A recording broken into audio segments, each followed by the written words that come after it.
चवळीच्या शेंगामधील बिया अशा मी काढून घेतलेल्या अगोदरच्याच रात्री. आता सकाळ सकाळची भाजी मी अगोदरच आदल्या दिवशी तयारी करून ठेवलेली. डब्यामध्ये झाकून ठेवल्यामुळे ह्याला कर आलेले आहेत. आता ही स्वच्छ धुवून मी एका चाळणीमध्ये खाली असं भांडं ठेवलेलं आहे, त्यामुळे त्यामधील सगळं पाणी वितळून जातं. नमस्कार, मी सोनाली. आज मी तुमच्यासाठी घेऊन आलेली आहे झणझणीत अशी ओल्या चवळीची रेसिपी. चला तर मग सुरुवात करूया. एक कांदा, टोमॅटो, कोथिंबीर, आलं, लसूण आणि बारीक केलेलं खोबरं घेत आहे. आठवड्याभराचं खोबरं मी एकदमच बारीक करून ठेवते, ते घेते. आता हे सर्व बारीक चिरून घ्यायचं आहे, लसूण सोलून घ्यायचं आहे. टोमॅटो आणि कोथिंबीर बारीक चिरून घेतलेली आहे, तसेच आलं लसूण पेस्ट करून घेतलेली आहे. आता वाटण तयार करायचं आहे. त्यासाठी मी मिक्सरच्या भांड्यामध्ये बारीक केलेलं खोबरं, भरपूर सारी कोथिंबीर घालायची आहे. त्यामध्ये देठ घेतली तरी चालतील. थोडंसं मीठ घालायचं आहे आणि याची बारीक अशी पेस्ट करून घ्यायची आहे. कढाई गरम करून मी त्यामध्ये 2 पळी तेल ओतलेलं आहे.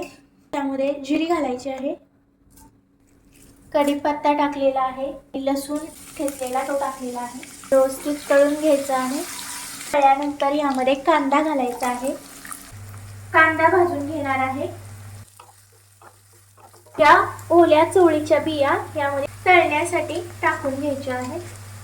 चवळीच्या बिया तेलामध्ये परतवून घ्यायच्या आहे. सगळं व्यवस्थित तळून घेतलेलं आहे. तर यामध्ये टोमॅटो घालायचा आहे, मिक्स करून घ्यायचं आहे.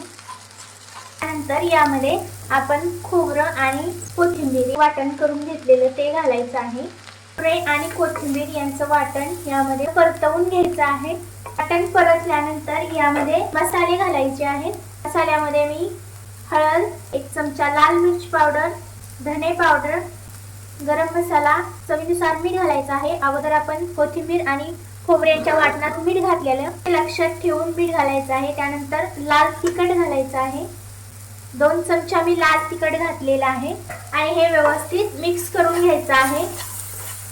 यामध्ये थोडं पाणी घालायचं आहे, जेणेकरून मसाले यामध्ये जळणार नाही. मसाल्यांनी तेल सोडायला सुरुवात केलेली आहे आणि सर्व मसाल्यांचं कोटिंग त्या ओल्या चवळीवरती झालेलं आहे. आता त्यामध्ये पाणी ओतून घ्यायचं आहे. साधारणतः 1 ते 1.5 ग्लास पाणी ओतलेलं आहे. तुम्ही तुमच्या आवडीनुसार कमी जास्त करू शकता. आता याला उकळी आलेली आहे.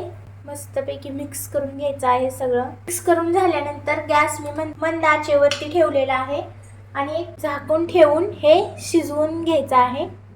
2 मिनिटांनी यावरतीचं झाकण काढायचं आहे. मध्ये शेंगदाण्याचं कूट घालायचं आहे.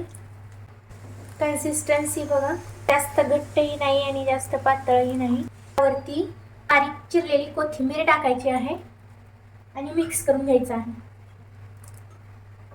मस्त तरी आलेली आहे. एकदम झणझणीत अशी आपली भाजी झालेली आहे. तर ही तुम्ही भाकरी चपाती सोबत एन्जॉय करू शकता. मी मस्त भाकरी सोबत ओल्या चवळीची भाजी आणि त्यासोबत कांदा असं संध्याकाळचं जेवण मी तयार केलेलं आहे.